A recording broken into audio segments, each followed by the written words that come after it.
Dans cette vidéo, je vais te montrer 10 signes, 10 choses que les personnes mal élevées font. Et beaucoup de gens finissent aussi par adopter ces attitudes et sont considérés comme mal élevés, même sans le savoir.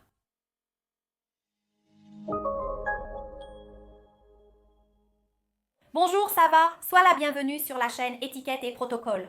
Je suis Juliana Santiago et dans la vidéo d'aujourd'hui, nous allons discuter un peu plus des signes, des choses que les personnes mal élevées font.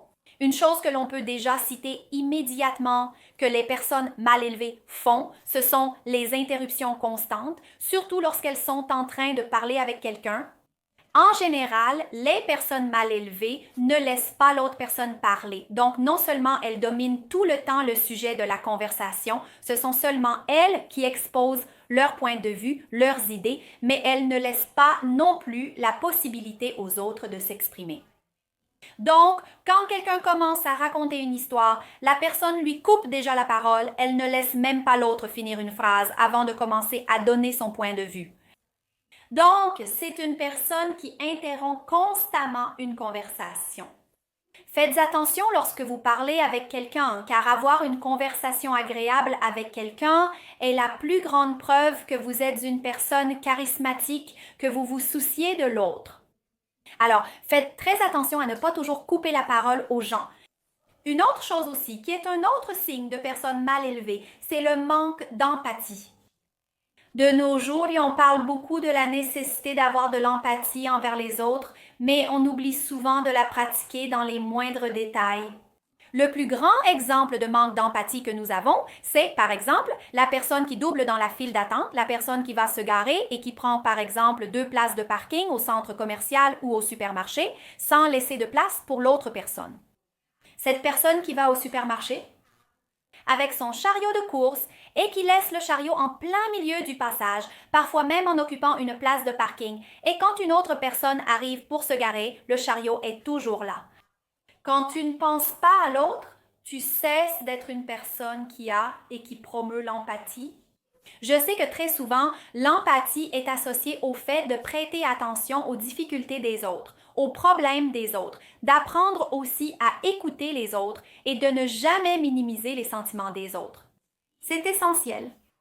Mais il faut aussi comprendre qu'il y a cet autre aspect de l'empathie et qu'elle se manifeste aussi dans de petites pratiques comme celles que je viens de vous énumérer. Un autre signe qui peut indiquer que vous êtes perçu comme une personne mal élevée, c'est si vous passez tout votre temps sur votre téléphone portable. Quand vous parlez avec quelqu'un, vous discutez tout en envoyant des messages sur votre téléphone ou parfois même en regardant simplement votre téléphone.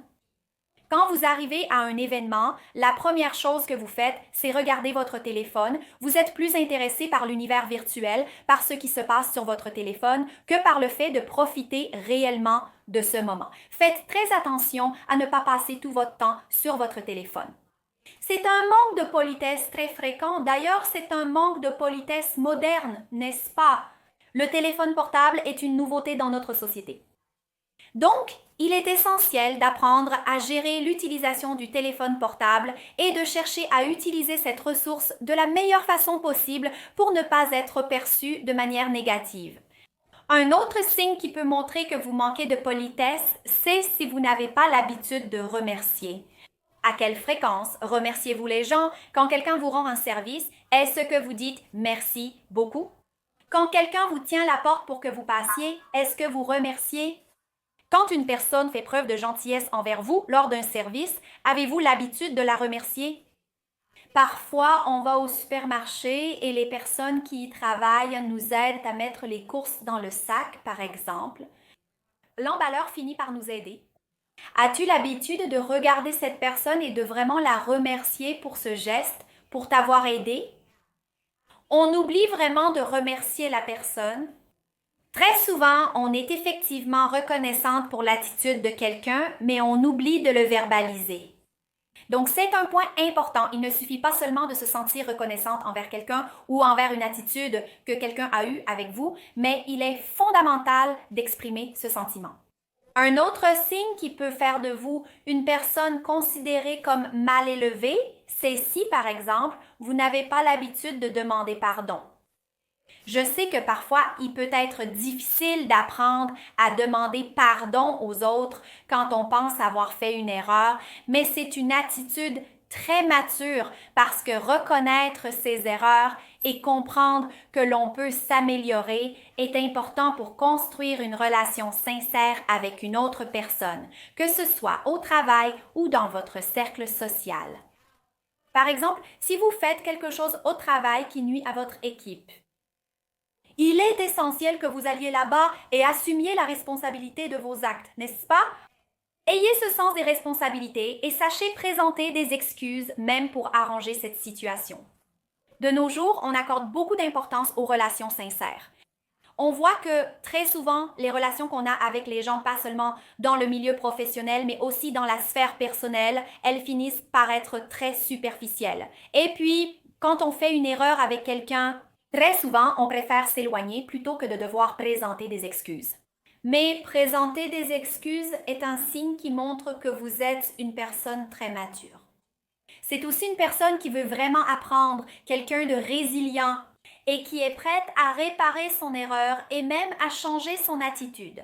Une autre attitude que les personnes mal élevées ont. Ce sont généralement des personnes qui ne respectent pas beaucoup les limites des autres. Donc, sur ce sujet, on pourrait en discuter de plusieurs façons, parce qu'il y a cette personne qui ne respecte pas vos limites d'une manière physique. Elle passe tout son temps à vous parler, à vous toucher, ce qui est complètement désagréable, n'est-ce pas? Ça finit par être une situation vraiment gênante. Et en fait, vous finissez par être mal interprété, parce que les gens commencent même à s'éloigner quand ils parlent avec vous ou quand vous aussi, vous ne respectez pas la limite personnelle de l'autre personne. Parfois, il est arrivé quelque chose à quelqu'un, la personne ne veut pas exposer les détails, alors nous devons apprendre à respecter cela. Ne pas poser trop de questions sur des sujets où vous remarquez que quelqu'un ne veut pas en parler ou discuter avec vous. Laissez toujours la personne à l'aise. Et une façon de faire cela, de mettre les gens à l'aise pour discuter, pour qu'ils se sentent bien avec vous, c'est de laisser l'autre personne parler. Beaucoup de personnes ont leur propre rythme pour construire la confiance, pour développer leurs idées. Parfois, vous êtes une personne plus rapide à exprimer ce qu'elle ressent. Mais parfois, l'autre personne met un peu plus de temps. Parfois, il lui faut du temps pour se sentir en sécurité et à l'aise avec vous. Ou même pendant une conversation, parfois la personne a besoin d'un certain temps pour relier les idées, pour interpréter un peu ses sentiments, surtout quand on parle de sujets délicats pour quelqu'un où la personne va raconter un moment difficile qu'elle a traversé.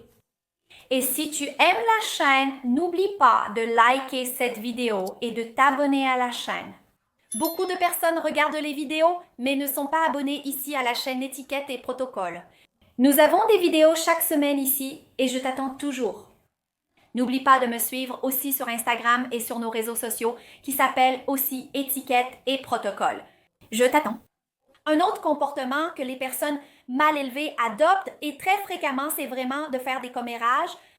Les personnes mal élevées, souvent, elles entendent une histoire, parfois une histoire un peu déformée, une nouveauté, une rumeur, et elles commencent déjà à répandre cette nouvelle sans même vérifier si cette information est vraie.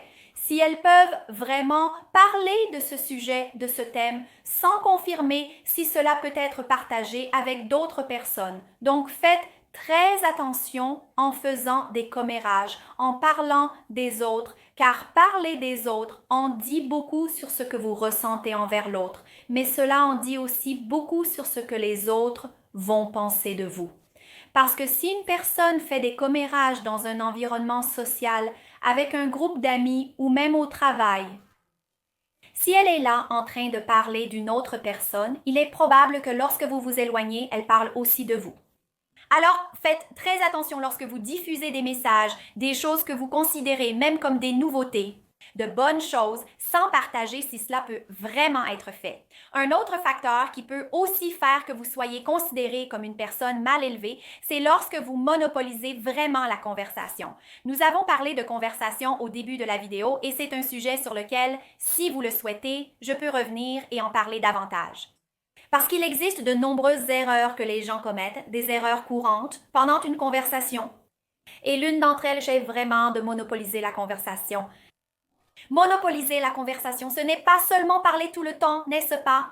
Ce n'est pas seulement rester là à parler tout le temps et que ce soit toujours votre voix qui prédomine.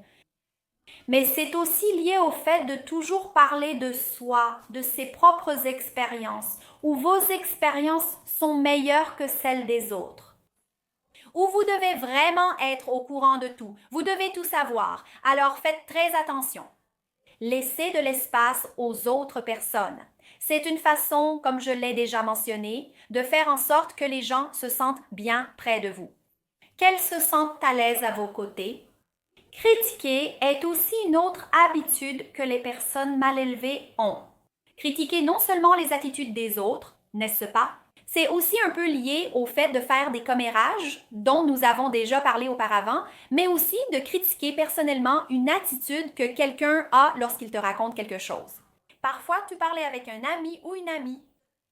Et très souvent, la personne partage avec toi un moment difficile qu'elle a vécu ou le moment qu'elle est en train de traverser.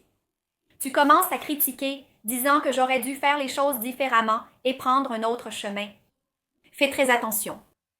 Donne ton avis quand on te le demande. Observe aussi le moment et la personne avec qui tu parles. Si tu as ce genre de liberté, analyse vraiment si ça vaut la peine d'exprimer tes opinions à ce moment-là. Parce que très souvent, quand on critique trop l'autre, la personne peut se sentir rabaissée. Elle peut être vraiment contrariée contre toi. Cela peut même faire en sorte que tu sois non seulement perçu comme une personne mal élevée, mais aussi que tu t'éloignes des autres personnes. Alors, fais très attention à ne pas trop critiquer, tu sais. Cette personne qui trouve toujours quelque chose à critiquer, fais très attention. Une autre pratique plus moderne que les personnes mal élevées ont, c'est vraiment de ne pas connaître les limites de l'utilisation des réseaux sociaux dans leur ensemble, d'Internet dans son ensemble. Très souvent, on finit par partager des informations sur d'autres personnes sans autorisation. Très souvent, on fait des commentaires qui peuvent blesser et laisser l'autre personne de l'autre côté diminuer, se sentant mal, se sentant en insécurité, se sentant inférieur. Donc, il faut faire très attention au type de commentaires que l'on fait sur les réseaux sociaux. Aussi incroyable que cela puisse paraître, même moi qui ai une chaîne qui s'appelle Étiquette et Protocole, je reçois quotidiennement des commentaires négatifs de personnes qui veulent dénigrer mon contenu. Je sais que cela, en fait, ne m'arrête pas, ne me freine pas. Mais c'est vraiment quelque chose que l'on remarque comme une erreur de notre époque, une erreur de la société moderne. Et je ne veux vraiment pas que tu la commettes. Alors fais très attention aussi lorsque tu publies des messages indirects sur les réseaux sociaux. Parfois, tu traverses un moment difficile dans ta vie et tu te mets à exposer des petites allusions sur tes réseaux sociaux. Des choses qui peuvent aussi, éventuellement, finir par nuire à tes relations aussi bien personnelles que professionnelles. Donc, on doit apprendre à utiliser les réseaux sociaux. Et c'est pour ça que j'ai déjà fait une vidéo ici sur la chaîne sur les règles de savoir-vivre sur les réseaux sociaux que tu dois connaître. Et je vais la laisser ici à côté pour que tu puisses la regarder juste après cette vidéo, d'accord?